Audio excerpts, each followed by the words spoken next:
Thank you, Dame Angela. Pleasure to serve under your chairmanship today, and can I congratulate the honourable member and wish him happy birthday on this St Patrick's Day, which he was very eloquent about. For those who can't see the honourable member for Romford and for Strangford, they have beautiful green ties on today, but the member for Romford has excelled by having matching coloured socks as well. So I think the British public need to know that. Can I also thank him for his chairmanship of the APPG of the Chagos Islands, which I do on a regular basis, and the work he has put in over the years for that community and the small community that I represent in Wythenshawe and Sale East. I'm very grateful for the work that committee that he chairs does. Like Henry V before Harfleur, I was not angry before I came to this meeting, Dame Angela, but when I heard about the Connaught, I then became quite agitated because my parents emigrated from the great province of Connaught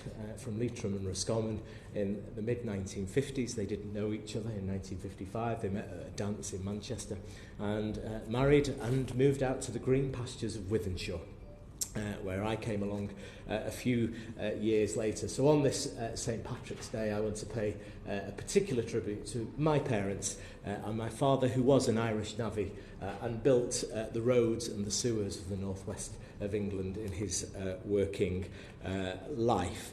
So I also play in the Fianna Porrick Pipe Band, Dame Angela, as you well know, that celebrates Warriors of Patrick, that celebrates its 73rd year this year in Wythenshawe. And I play in another musical ensemble called Lorica. Lorica is a poem that was used by warriors in the time of St Patrick as a poem on a breastplate to go into battle. And one of the lines in the Lorica on St Patrick's breastplate is "God's strength to pilot me." And I thought that was probably an apt part, listening to the honourable gentleman's speech today, that we should think about that St Patrick, a pearl of St Patrick's wisdom that he gave us. Now, today's debate has focused on the Maritime Coastguard Agency's proposed changes to grandfather all passenger boats. Now, it has particularly highlighted the thriving and at least pre-COVID successful passenger boat businesses on the Thames. And I think the Tony Robinson TV series Thames was particularly excellent at showing what a vital artery that the Thames is for our whole nation, and Oxfordshire as well, just for the record, for the member opposite. Now, members will have admired boat trips along this section, and I've had the pleasure just before lockdown to go to Kew Gardens on one of these boats. These historic boats, including 19th century ships, even some of veteran the Dunkirk evacuation, continue to provide safe and enjoyable experiences for tourists all year round, year after year after year. And I'm also pay tribute to the Maritime Coastguard Agency for the work they do and the exemplary safety standards on our rivers and coastal waters. It's of great importance to maintain this record, so I welcome the principle of upgrading the standards of vessels operating on rivers such as the Thames. Can I join the member for Argyll and Bute paying tribute to all ferry workers, particularly the pandemic, and I'm sure that's shared by all members who kept our vital supply lines to the United Kingdom externally and internally open during this pandemic. Life is tough at sea and on our waterways, and they have done it exemplary. The sleep, I think, in Scotland is beginning to fall off some voters' eyes, if the member for Argyll and Bute just lets me say that things aren't quite as rosy as he makes out with Calmac.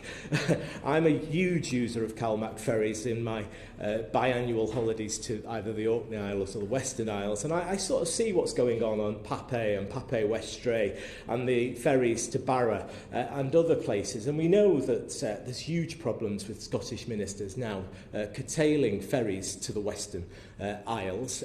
We know there are huge rows about that. We know the Calmac fleet is ageing because Scottish Government haven't invested in it over the last few years, and there's been some terrible procurement problems with the SNP government about sourcing new ferries out of Port Glasgow, Dame Angela in particular, contracts that doubled in value for 2 particular ferries, and then having to nationalise the shipbuilding yard as well. Governance could be better, I think, of CalMac by the Scottish Government, and hopefully we will see that going forward. I'd like to lend my support to the DfT's review of Lord West's West of Westminster recommendations for the Thames, which I understand the Minister is currently exploring with officials. By allowing those businesses operating older boats to continue to work upriver of Westminster Pier, where traffic is much lower, Lord West's plans may mitigate the risks allowing these businesses and boats to continue working. Now, while I'm no expert on boat safety, I would like to note that the Port of London Authority support this plan as being within an acceptable level of risk. The proposed revisions to safety standards, especially affecting boat businesses on the Thames, have long been a long time coming. The Minister will be aware that before both of our times covering this portfolio, there has been considerable opposition to the implementation of these new regulations. The Mayor of London, MPs, Lords, GLA members and businesses have also raised concerns about these regulations. If enforced in their current form, could wipe out an important part of London's heritage. Now, COVID-19, having also ravaged much of our economy and taking so much of our bandwidth, has not spared this sector.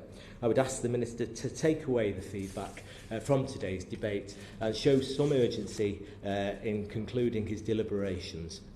I hope that the Department and the Maritime Coastguard Authority can find a proportional response which allows these historic boats and vibrant businesses to continue to sail safely. Now, the Honourable Member for Romford finished with a tribute to Irish navvies, which was echoed by the Member for Strangford, who built the London Tunnel. So on this St Patrick's Day, I think it apt I finish with a lorica and say this, Dame Angela. Navigator, navigator, rise up and be strong. The morning is here, there's work to be done. With your pickaxe and your shovel and your old dynamite to shift a few tons of this earth by tonight. Thank you.